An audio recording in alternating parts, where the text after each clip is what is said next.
یہ ایک صورت تھی شہادت کے صدقے میں اسلام پھیلا. اب دوسری صورت سنو, بڑی جامع بات ہے مسلمانوں, سمجھ جاؤ گے تو دین مضبوط ہو جائے گا, ایمان کامل ہو جائے گا. سمجھو, سرکار امام حسین میدان کربلا میں تشریف لے جا رہے ہیں. 71 نفوس قدسیہ جامع شہادت نوش کر چکی ہیں. اب بچے کربلا میں حسینی قافلے میں صرف 2 ہی مرد. ایک تھے سرکار امام زین العابدین, دوسرے تھے سرکار امام حسین.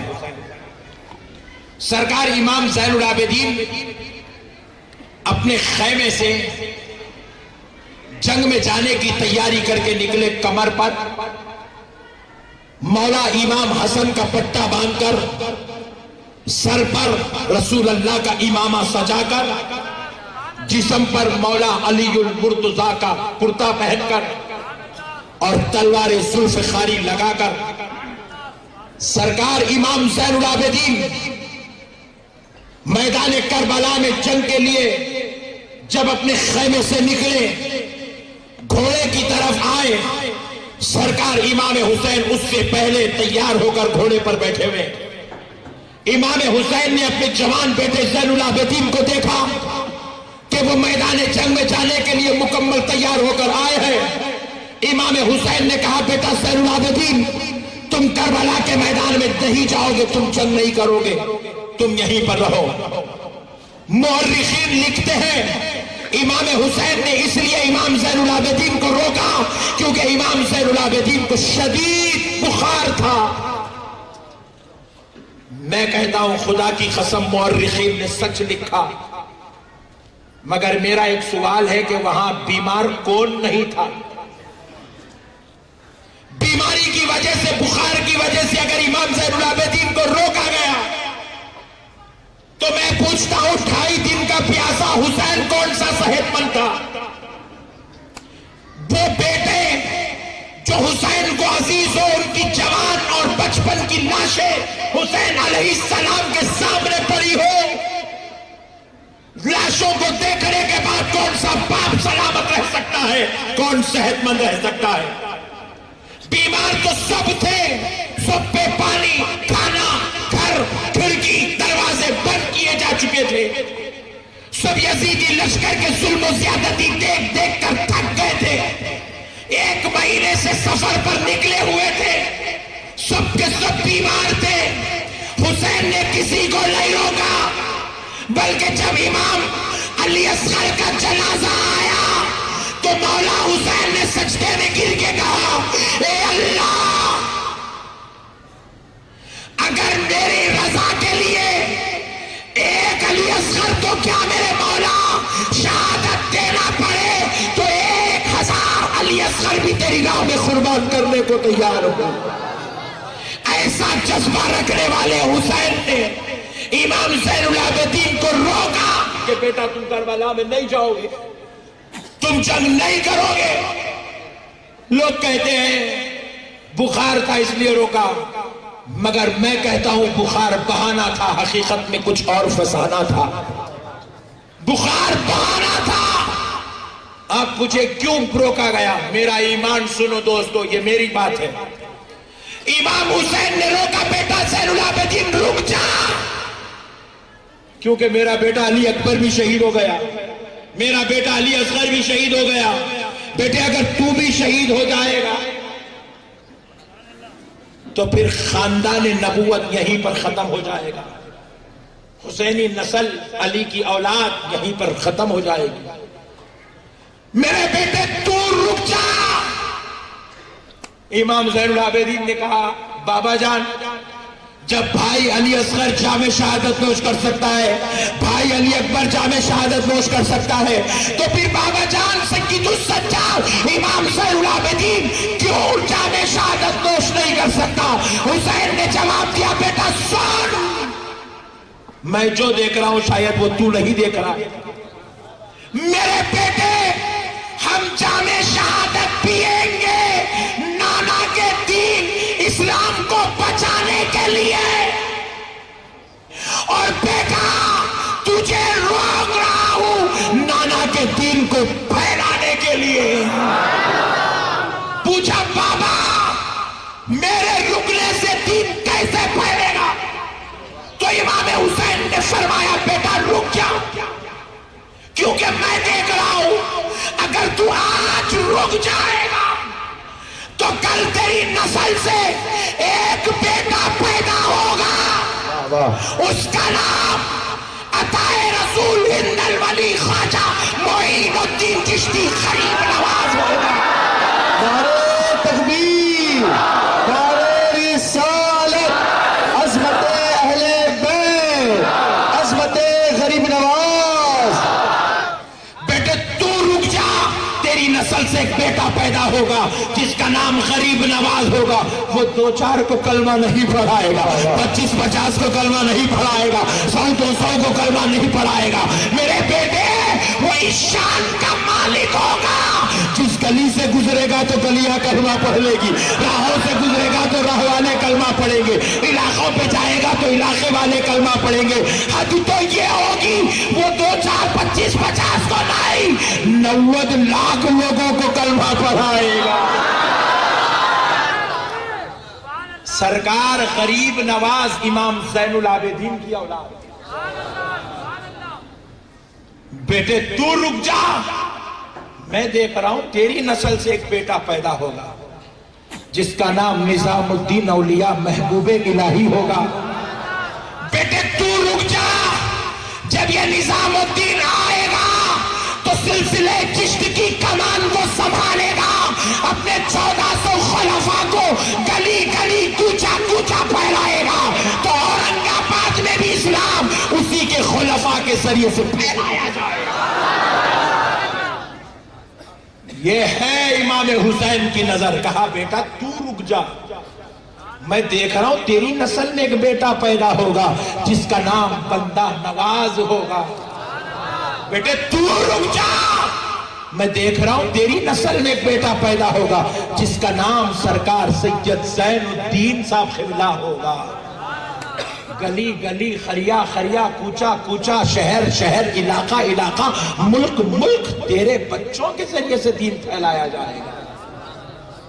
سرکار امام حسین نے زین العابدین کو بچایا، اور امام حسین کی نظر تو دیکھو، حکمت خداوندی دیکھو۔ جب سرکار امام حسین کربلا کے لیے نکلے مدینہ پاک میں، آخری بار جب آپ نے رسول اللہ کے مزار اقدس پر تشریف لے گئے، اپنے نانا جان کی زیارت کی، سرکار پاک علیہ السلام کی مزار اقدس سے اپنے سینے اقدس کو لگایا اور رسول اللہ سے اپنی الفت و محبت کا اظہار کیا، اپنی عقیدتوں کو پیش کیا اور کہا یا رسول اللہ انشاءاللہ بروز محشر پھر سے ملاقات ہوگی۔ جب یہ کہہ کر نکل رہے تھے تو سرکار امام حسن کے 3 بچے، کتنے؟ سرکار مولا امام حسن کے 3 بچے امام حسین کے قافلے میں شریک ہوئے۔ چوتھا بیٹا بھی آ رہا تھا تو حسین علیہ السلام نے کہا بیٹے آپ والدہ کے ساتھ رہو، آپ ہمارے ساتھ نہیں آؤ، آپ مدینے میں ہی رہو۔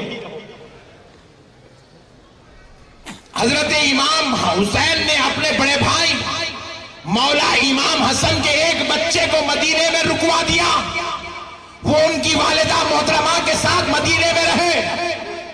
3 بچے امام حسین کے ساتھ آئے اور کربلا میں جام شہادت اپنے چچا کے ساتھ پی گئے۔ ایک بچہ مدینے میں رہا، ادھر امام زین العابدین کو بچایا، ادھر ایک بچے کو بچایا۔ روایات میں آتا ان کا نام حضرت مسنہ تھا۔ جب حضرت مسنہ کو رکایا گیا تو حضرت مسنہ کی اولاد سے ہم نے پوچھا ان کو کیوں رکایا؟ حسین کی نظر دیکھ رہی تھی کہ حسن کی نسل یہ بچے سے آگے بڑھے گی، وہ بچے کی نسل آگے بڑھی تو کیا ہوا؟ ان کی اولاد میں ایک بیٹا پیدا ہوا، اس بیٹے کا نام حضور سیدنا شیخ عبد القادر جیلانی محبوب سبحانی سرکار غوث اعظم پیدا ہوا۔ نعرہ تکبیر، نعرہ رسالت، عظمت پیران پیر، عظمت غوث اعظم دستگیر۔ سرکار غوث اعظم حسنی اولاد ہیں، سرکار غریب نواز حسینی اولاد۔ خاندان حسن سے غوث اعظم پیدا ہوئے، نسل حسین میں غریب نواز پیدا ہوئے، غوث اعظم کو ولایت اور ولیوں کی سرداری دی گئی، غریب نواز کو پورے ایشیا کی سلطنت دی گئی۔ کہا بیٹا آج ہم اس یزید پر لعنت بھیجتے ہیں، جام شہادت نوش کرتے ہیں، ہم تو جام شہادت پی لیں گے نانا کے دین کو بچانے کے لیے۔ بیٹا تجھے روک رہا ہوں نانا کے دین کو پھیلانے کے لیے۔ اور ایک لطیف نکتہ سنو دوستو، لوگ خالی کتابیں پڑھتے جاہلوں کی طرح، دین سمجھے نہیں کبھی، سمجھیں گے بھی کیسے؟ دین سمجھنے کے لیے ولیوں کی صحبت چاہیے، ملشوں کی صحبت نہیں چاہیے۔ دین سمجھنے کے لیے ولیوں کی صحبت، علماء کی صحبت چاہیے تو دین سمجھ میں آتا ہے دوستو۔ اچھے لوگوں کی صحبت میں بیٹھے تو دین سمجھ میں آتا ہے۔ تم نے ہزاروں مرتبہ نام سنا ہوگا، بخاری، مسلم، ترمذی، ابن ماجہ، ابو داؤد، فقہ حنفیہ، فقہ شافعیہ، فقہ مالکیہ، فقہ حنبلیہ، تفسیر بیضاوی، تفسیر نصفی، تفسیر جلالین، ہزاروں بار تم نے سنا۔ کبھی غور بھی تو کیا؟ نہیں کیا۔ کم سے کم اب احمد نقشبندی بیان کر رہا ہے، اب تو کر لو، اب تو کر لو تاکہ آخرت بہتر ہو جائے۔ آپ کو نہیں بول رہا ہوں؟ ویری گڈ، یہ پٹھا نہ ہو، بازوؤں کو بول رہا ہوں۔ اب تو غور کر لو کم سے کم۔ دیکھو علم کی حفاظت کا کام، علم کی حفاظت کا کام غیر سیدوں سے لیا گیا۔ سرکار امام اعظم ابو حنیفہ سے لیا گیا، غیر سید۔ سرکار امام شافعی سے لیا گیا، غیر سید ہے۔ سرکار امام مالک سے لیا گیا، غیر سید ہے۔ سرکار امام احمد بن حنبل سے لیا گیا، غیر سید ہے۔ سرکار امام بخاری سے لیا گیا، غیر سید ہے۔ سرکار امام نصفی سے لیا گیا، غیر سید ہے۔ امام ابو داؤد، امام نسائی، امام مسلم، امام ترمذی، امام ابن ماجہ سے کام لیا گیا۔ قیامت کی صبح تک ان کا کوئی ثانی پیدا نہیں ہوگا مگر یہ غیر سید ہے۔ علم کو بچانے کا کام، حدیث کو پھیلانے کا کام، قرآن کو سمجھانے کا کام، فقہ کی تدوین کا کام، روایات کا کام، سند کا کام، تشریحات کا کام غیر سیدوں سے لیا گیا۔ مگر دین بچانے کی جب جب بات آئی، کلمہ پڑھانے کی بات آئی، نانا سے تعلق جڑانے کی بات آئی، مولا تک پہنچانے کی بات آئی، تو اب غیر سیدوں سے کام، یہ پورا کام حسنی اور حسینی نسلوں سے لیا گیا۔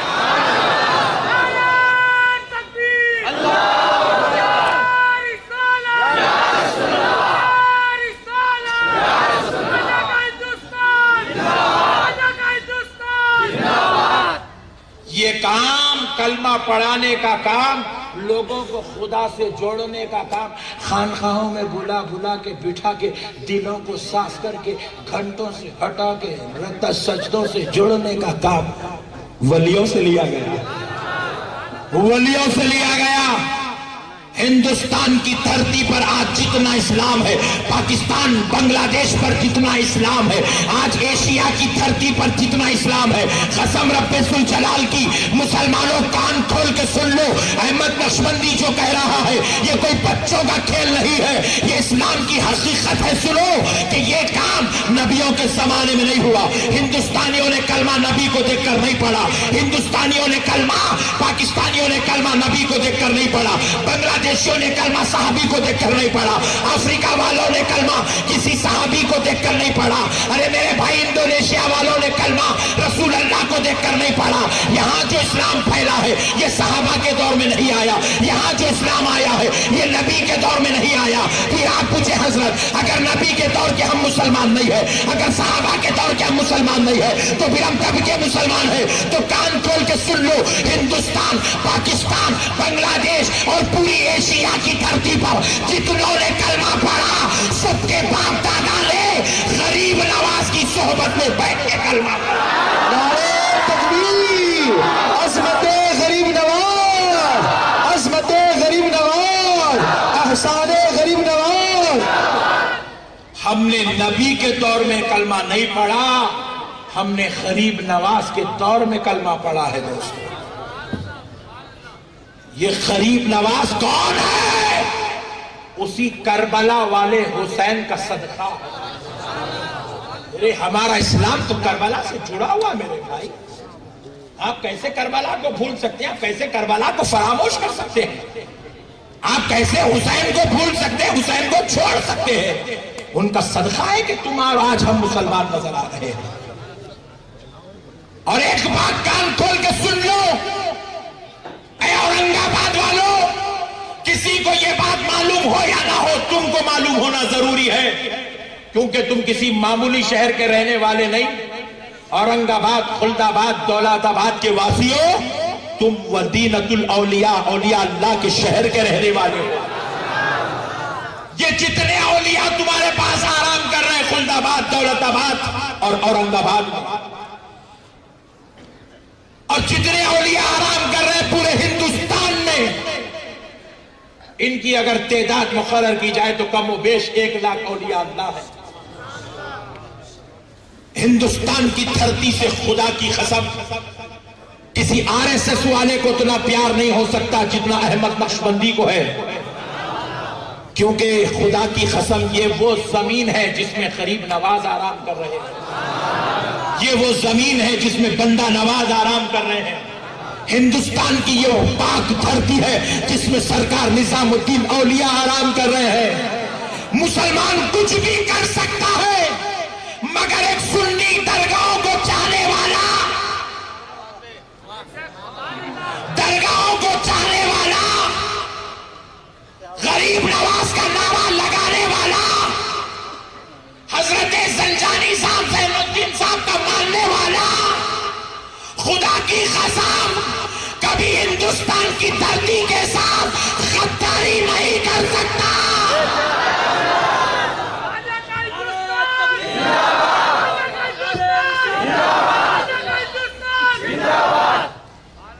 مسلمان میں درگاہ والا گنہگار تو ہو سکتا ہے، خطاکار تو ہو سکتا ہے، سیاہکار تو ہو سکتا ہے، شرابی تو ہو سکتا ہے، مگر حکومت وقت کان کھول کے سن لے، درگاہ والا دہشت گرد نہیں ہو سکتا۔ واہ واہ، بہت خوب۔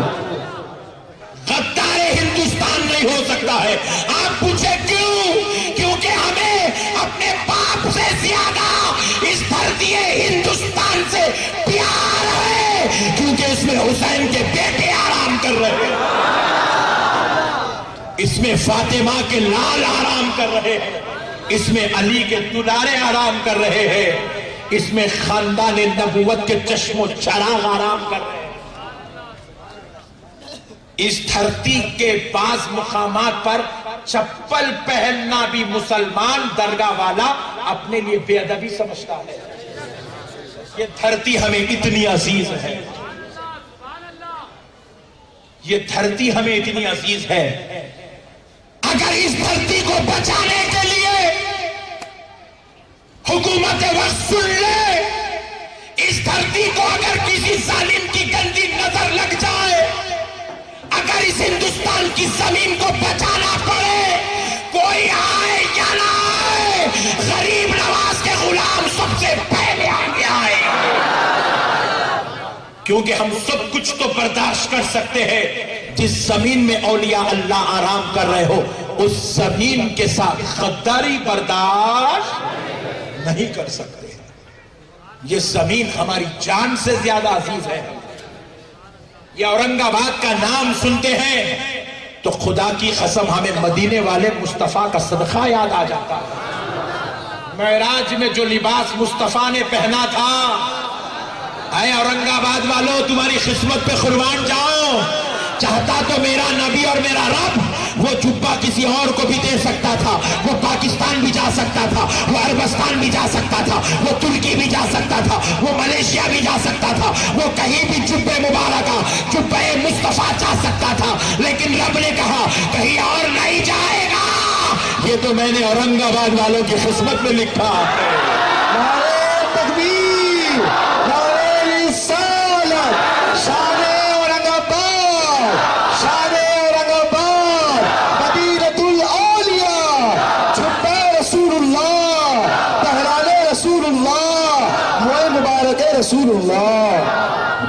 خدمت خداوندی تم پہ مصطفیٰ کا احسان ہے دوستو کہ نبی نے اپنا جبہ تمہارے مقدر میں لکھا ہے. اب ایسے نبی جو اپنا وہ جبہ جو معراج میں پہنا ہو اورنگ آباد والوں کو تم کو دے دیا تو پھر تم ان کے نواسے کی محبت میں شربت نہیں پیتے؟ پلا دے. کون کون نہیں پلاتے ہاتھ اٹھاؤ.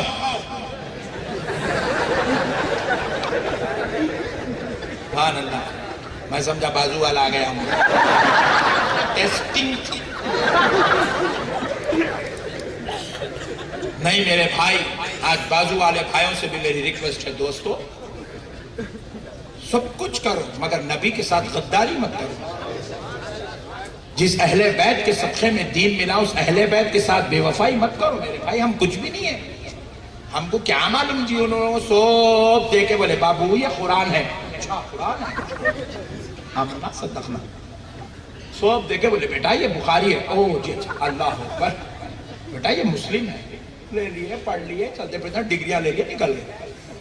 ہمارے کو کیا معلوم میرے بھائی قرآن کیسے کیسے انداز میں آئی, کتنے قربانیوں سے آئی, کیسے کیسے اس کے لیے جو ہے ایثار دیے گئے, کیسا جوانیاں لٹائی گئی, کیسے تکلیفیں برداشت کی گئی.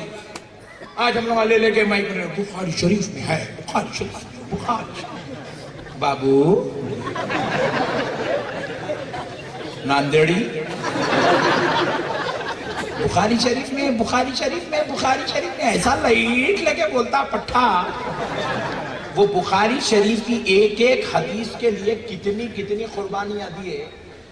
بعض محدثین کے تعلق سے روایتیں آتی ہے, ایک محدث کو پتا چلا فلاں مقام پر حدیث ہے تو وہ حدیث پانے کے لیے 2.5 سال تک پیدل سفر کرے.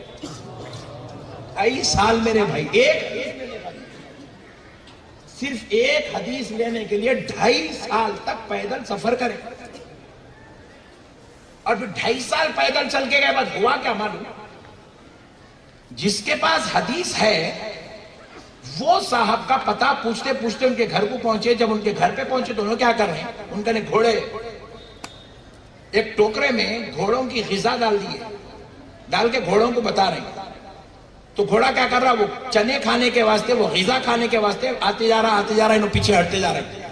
ہٹتے پورا استبل کے اندر گئے. گھوڑا وہاں آتے کس کو ٹوکرا دے دیے, لا کے گلے میں رسی بند دی. اور گھوڑا بننے کا طریقہ یہ ہے, انہیں کہا شریفت میں ادھر بابو آؤ یہاں ٹھہرو میں بندوں میں آنے کا طریقہ وہ ہے. رات میں بھی